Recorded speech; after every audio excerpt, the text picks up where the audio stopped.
नमस्कार दोस्तों, आप सबका मैं अपने चैनल में स्वागत करती हूँ। आज की कहानी है मुंशी प्रेमचंद जी के द्वारा लिखा गया कहानी सुहाग की साड़ी। कहानी को पूरी सुनिएगा। अच्छी लगे तो एक लाइक कर दीजिए और मेरे चैनल को सब्सक्राइब करके मुझे सपोर्ट कीजिए।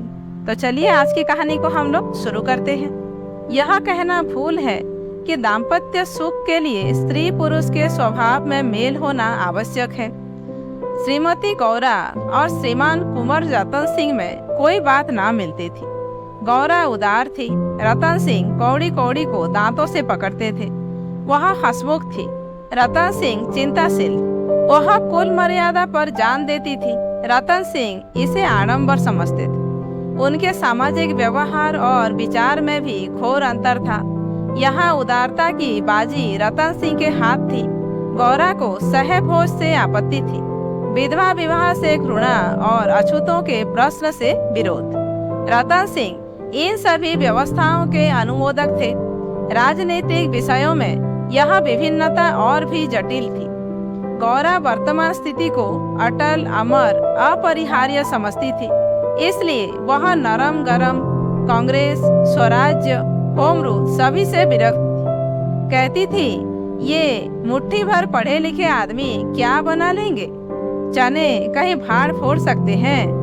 रतन सिंह पक्के आशावादी थे, राजनीतिक सभा की पहली पंक्तियों में बैठने वाले, कर्म क्षेत्र में सबसे पहले कदम उठाने वाले, स्वदेश व्रतधारी और बहिष्कार के पूरे अनुयायी। इतनी विषमताओं पर भी उनका दाम्पत्य जीवन सुखमय था।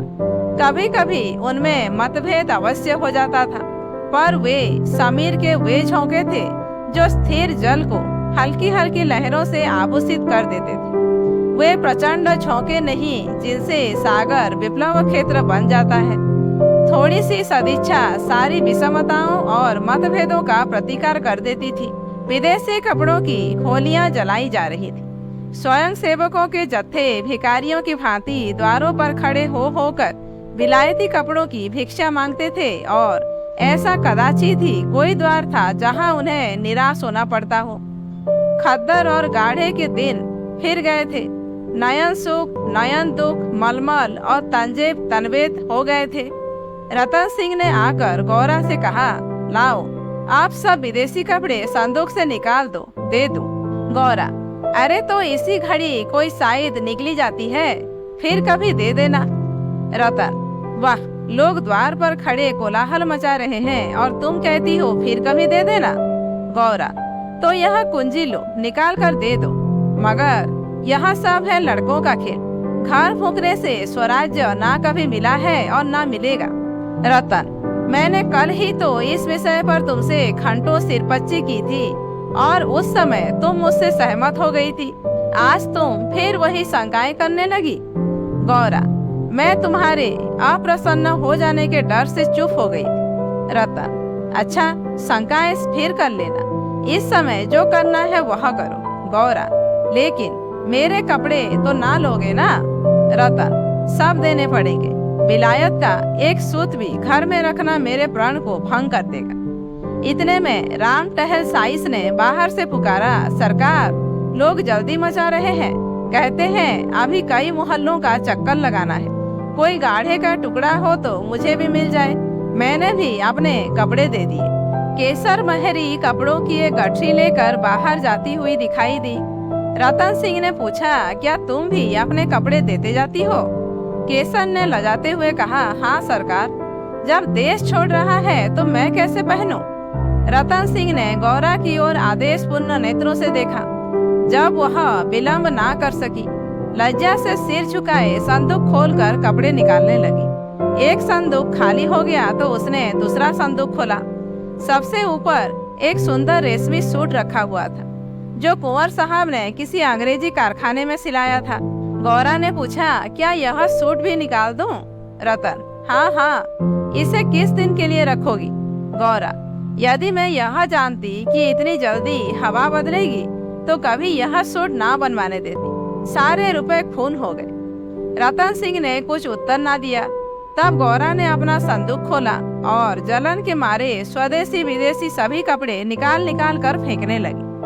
वह आवेश प्रवाह में आ गई। उनमें कितनी ही बहुमूल्य फैंसी जैकेट और साड़ियाँ थीं जिन्हें किसी समय पहनकर वह फूली न समाती थी। बाज बाज साड़ियों के लिए तो उसे रतन सिंह से बार बार तकाजे करने पड़े थे, पर इस समय सबकी सब आंखों में खटक रही थी। रतन सिंह उसके भावों को ताड़ रहे थे। स्वदेशी कपड़ों का निकाला जाना उन्हें अखर रहा था, पर इस समय चुप रहने ही में कुशल समझते थे। 30 पर दो एक बार वाद विवाद की नौबत आ ही गई। एक बनारसी साड़ी के लिए तो वह झगड़ बैठे, उसे गौरा के हाथों से छीन लेना चाहा, पर गौरा ने एक न मानी, निकाल ही फेंका। सहसा संदूक में से एक केसरिया रंग की तंजेब की साड़ी निकल आई, जिस पर पक्के आंचल और पल्ले टंगे हुए थे। गौरा ने उसे जल्दी से लेकर अपनी गोद में छिपा लिया। रतन सिंह ने पूछा, कैसी साड़ी है? गौरा, कुछ नहीं, तंजेब की साड़ी है, आंचल पक्का है। रतन, तंजेब की है तब तो जरूर ही विलायती होगी, उसे अलग क्यों रख लिया? क्या वह बनारसी साड़ियों से अच्छी है? गौरा, अच्छी तो नहीं है, पर मैं इसे ना दूंगी। रतन, वाह, विलायती चीज को मैं ना रखने दूंगा, लाओ इधर। गौरा, नहीं, मेरी खातिर से इसे रहने दो।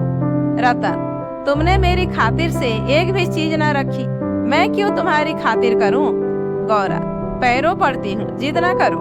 रतन, स्वदेशी साड़ियों में से जो चाहो रख लो, लेकिन इस विलायती चीज को मैं ना रखने दूंगा। इसी कपड़े की बदौलत हम गुलाम बने, यहाँ गुलामी का दाग मैं अब नहीं रख सकता, लाओ इधर। गौरा, मैं इसे ना दूंगी, एक बार नहीं 1000 बार कहती हूँ कि मैं ना दूंगी। रतन, मैं इसे लेकर छोड़ूंगा, इस गुलामी के पटके को, इस दासत्व के बंधन को किसी तरह ना रखूंगा। गौरा, नाहक जिद करते हो। रतन, आखिर तुमको इससे इतना प्रेम क्यों है? गौरा, तुम तो बाल की खाल निकालने लगते हो, इतने कपड़े थोड़े हैं, एक साड़ी रख ही ली तो क्या? रतन, तुमने अभी तक इन होलियों का आशय ही नहीं समझा। गौरा, खूब समझती हूँ, सब ढोंग है, 4 दिन में जोश ठंडा पड़ जाएगा। रतन, तुम केवल इतना बतला दो कि यह साड़ी तुम्हें क्यों इतनी प्यारी है, तो शायद मैं मान जाऊं। गौरा, यह मेरी सुहाग की साड़ी है। रतन, जरा देर सोचकर, तब तो मैं इसे कभी ना रखूंगा।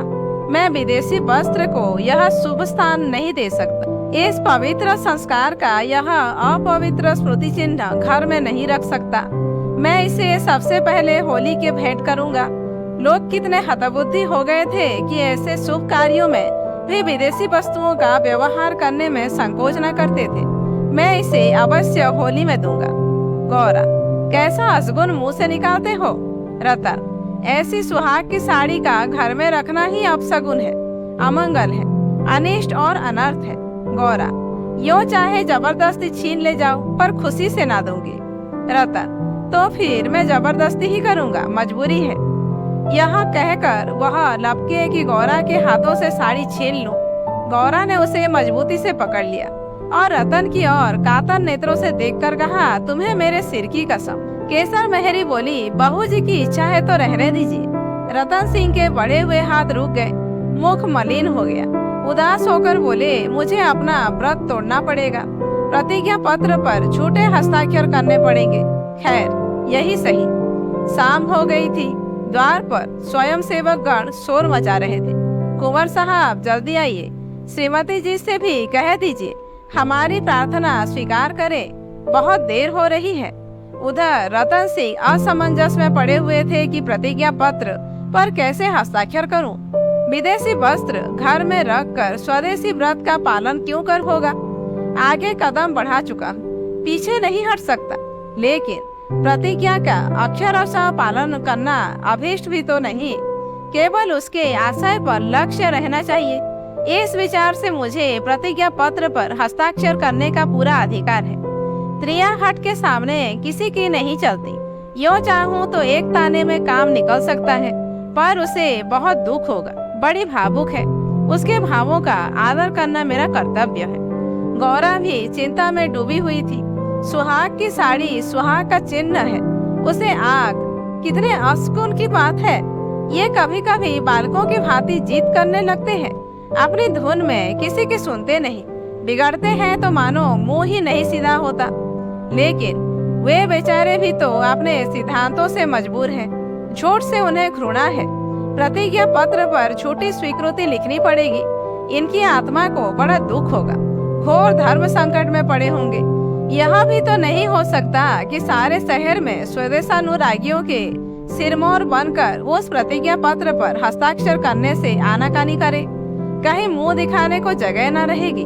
लोग समझेंगे बना हुआ है, पर शकुन की चीजें कैसे दूं? इतने में उसने राम टहल सईस को सिर पर कपड़ों का गट्ठर लिए बाहर जाते देखा। केसर महरी भी एक गट्ठर सिर पर रखे हुए थी। पीछे पीछे रतन सिंह हाथ में प्रतिज्ञा पत्र लिए जा रहे थे। उनके चेहरे पर ग्लानि की झलक थी, जैसे कोई सच्चा आदमी झूठी गवाही देने जा रहा हो। गौरा को देखकर उन्होंने आंखें फेर ली और चाहा कि उसकी निगाह बचाकर निकल जाऊं। गौरा को ऐसा जान पड़ा कि उनकी आंखें डबडबाई हुई है। वह राह रोक कर बोली, जरा सुनते जाओ। रतन, जाने दो, दिख न करो, लोग बाहर खड़े हैं। उन्होंने चाहा कि पत्र को छिपा लूं, पर गौरा ने उसे उनके हाथ से छीन लिया। उसे गौर से पढ़ा और एक क्षण चिंता मग्न रहने के बाद बोली, वह साड़ी भी लेते जाओ। रतन, रहने दो, अब तो मैंने झूठ लिख ही दिया। गौरा, मैं क्या जानती थी कि तुम ऐसी कड़ी प्रतिज्ञा कर रहे हो। रतन, यह तो मैं तुमसे पहले कह चुका था। गौरा, मेरी भूल थी, क्षमा कर दो और इसे लेते जाओ। रतन, जब तुम इसे देना असगुन समझती हो तो रहने दो। तुम्हारी खातिर थोड़ा सा झूठ बोलने में मुझे कोई आपत्ति नहीं है। गौरा, नहीं, लेते जाओ। अमंगल के भय से तुम्हारी आत्मा का हनन नहीं करना चाहती। यह कहकर उसने अपनी सुहाग की साड़ी उठाकर पति के हाथों में रख दी। रतन ने देखा गौरा के चेहरे पर एक रंग आता है, एक रंग जाता है, जैसे कोई रोगी अंतरस्थ विषम वेदना को दबाने की चेष्टा कर रहा हो। उन्हें अपनी अहृदयता पर लज्जा आई। हाँ, केवल अपने सिद्धांत की रक्षा के लिए, अपनी आत्मा के सम्मान के लिए मैं इस देवी के भाव का वध कर रहा हूँ। यह अत्याचार है। साड़ी गौरा को देकर बोले, तुम इसे रख लो, मैं प्रतिज्ञा पत्र को फाड़े डालता हूँ। गौरा ने दृढ़ता से कहा, तुम ना ले जाओगे तो मैं खुद जाकर दे आऊंगी। रतन सिंह विवश हो गए, साड़ी ली और बाहर चले गए। उसी दिन से गौरा के हृदय पर एक बोझ सा रहने लगा। वह दिल बहलाने के लिए नाना उपाय करती, जलसों में भाग लेती, सैर करने जाती, मनोरंजक पुस्तकें पढ़ती, यहाँ तक कि कई बार नियम के विरुद्ध थिएटरों में भी गई। किसी प्रकार अमंगल कल्पना को शांत करना चाहती थी, पर यह आशंका एक मेघमंडल की भांति उसके हृदय पर छाई रहती थी। जब एक पूरा महीना गुजर गया और उसकी मानसिक वेदना दिनों दिन बढ़ती ही गई, तो कुंवर साहब ने उसे कुछ दिनों के लिए अपने इलाके पर ले जाने का निश्चय किया। उसका मन उन्हें उनके आदर्श प्रेम का नित्य तिरस्कार किया करता था। वह अक्सर देहातों में प्रचार का काम करने जाया करते थे, पर अब अपने गांव से बाहर न जाते, या जाते तो संध्या तक जरूर लौट आते। उनकी एक दिन की देर, उनका साधारण सिर दर्द और जुकाम उसे अव्यवस्थित कर देते थे। वह बहुधा बुरे स्वप्न देखा करती। किसी अनिष्ट के काल्पनिक अस्तित्व की छाया उसे अपने चारों ओर मंडराती हुई प्रतीत होती थी। वह तो देहात में पड़ी हुई आशंकाओं की कठपुतली बनी हुई थी। इधर उसकी सुहाग की साड़ी स्वदेश प्रेम की बेदी पर भस्म होकर रुति प्रदायिनी भभूत बनी हुई थी। दूसरे महीने के अंत में रतन सिंह उसे लेकर लौट आए। गौरा को वापस आए 3-4 दिन हो चुके थे, पर आसमाव के संभालने और नियत स्थान पर रखने में वह इतनी व्यस्त रही कि घर से बाहर ना निकल सकी थी। कारण यह था कि केसर महरी उसके जाने के दूसरे ही दिन छोड़कर चली गई थी और अभी उतनी चतुर दूसरी महरी ना मिली थी। कुंवर साहब का सईस राम टहल भी छोड़ गया था। बेचारे कोचवान को सईस का भी काम करना पड़ता था। संध्या का समय था। गौरा बरामदे में बैठी आकाश की ओर एकटक होकर ताक रही थी। चिंताग्रस्त प्राणियों का एकमात्र यही अवलंब है। सहसा रतन सिंह ने आकर कहा, चलो आज तुम्हें स्वदेशी बाजार की सैर करा लावे। यह मेरा ही प्रस्ताव था, पर 4 दिन यहाँ आए हो गए, उधर जाने का अवकाश ही न मिला। गौरा, मेरा तो जाने को जी नहीं चाहता, यही बैठकर कुछ बातें करो। रतन, नहीं, चलो देख आवे, 1 घंटे में लौट आवेंगे। अंत में गौरा राजी हो गई। इधर महीनों से बाहर ना निकली थी। आज उसे चारों तरफ एक विचित्र शोभा दिखाई दी। बाजार कभी इतनी रौनक पर ना था। वहाँ स्वदेशी बाजार में पहुंची तो जुलाहों और कोरियों को अपनी अपनी दुकानें सजाए बैठे देखा। सहसा एक वृद्ध कोरी ने आकर रतन सिंह को सलाम किया। रतन सिंह चौंक कर बोले, राम टहल, तुम अब कहाँ हो? राम टहल का चेहरा श्री संपन्न था। उसके अंग अंग से आत्मसम्मान की आभा झलक रही थी। आंखों में गौरव योती थी। रतन सिंह को कभी अनुमान न हुआ था कि अस्तबल साफ करने वाला बुढ़ा राम टहल इतना सौम्य, इतना भद्र पुरुष है। वह बोला, सरकार, अब तो अपना कारोबार करता हूँ। जब से आपकी गुलामी छोड़ी तब से अपने काम में लग गया। आप लोगों की निगाह हम गरीबों पर हो गई, हमारा भी गुजर हो रहा है। नहीं तो आप जानते ही हैं कि किस हालत में पड़ा हुआ था। जात का कोरी हूँ पर पापी पेट के लिए चमार बन गया। रतन, तो भाई अब मुंह मीठा कराओ। यह बाजार लगाने की मेरी ही सलाह थी, बिक्री तो अच्छी होती है।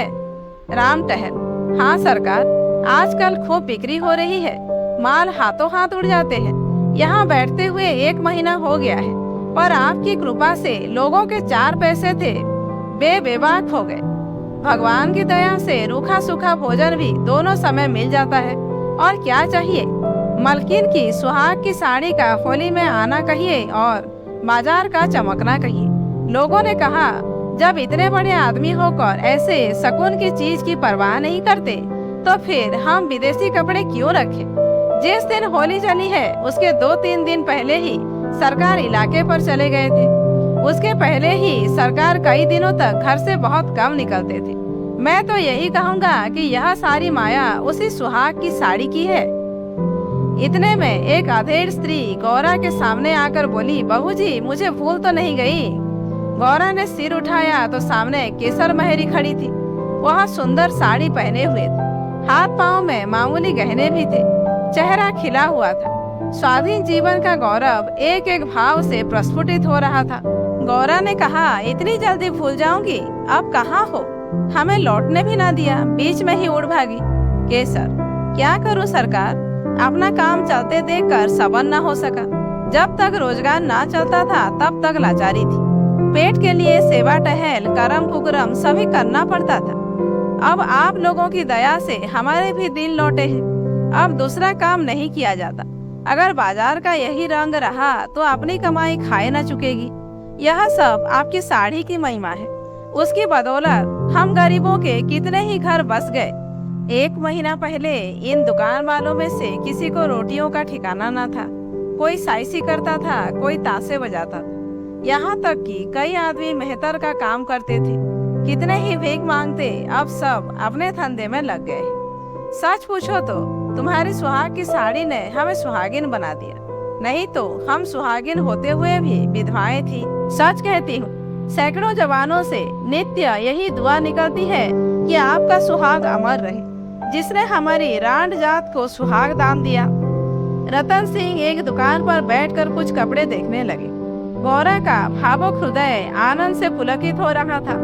उसकी सारी अमंगल कल्पनाएं स्वप्नवत विच्छिन्न होती जाती, आंखें सजल हो गई थी और सुहाग की देवी अश्रु संचित नेत्रों के सामने खड़ी आंचल फैलाकर उसे आशीर्वाद दे रही थी। उसने रतन सिंह को भक्तिपूर्ण आंखों से देखकर कहा, मेरे लिए भी एक साड़ी ले लो।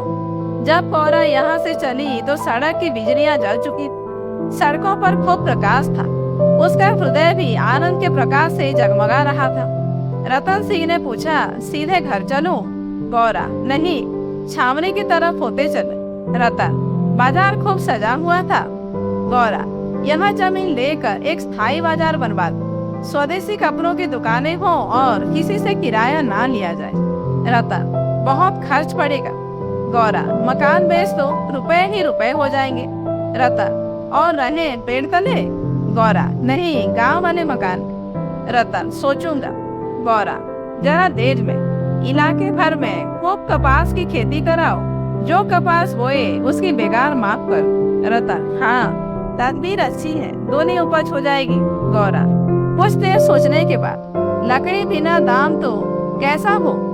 जो चाहे चरखे बनवाने के लिए काट ले जाए। रतन, लूट मच जाएगी। गौरा ऐसी बेईमानी कोई ना करेगा। जब उसने गाड़ी से उतरकर घर में कदम रखा तो चित्त शुभ कल्पनाओं से प्रफुल्लित हो रहा था, मानो कोई बछड़ा खूंटे से छूटकर खिलौने कर रहा। तो दोस्तों, आज की कहानी यहीं पर समाप्त होती है। कहानी कैसी लगी कमेंट करके जरूर बताइए। अच्छी लगी हो तो एक लाइक कीजिए, जानने वालों को शेयर कीजिए और ऐसे ही वीडियोज आगे देखने के लिए मेरे चैनल को सब्सक्राइब करना मत भूलिए।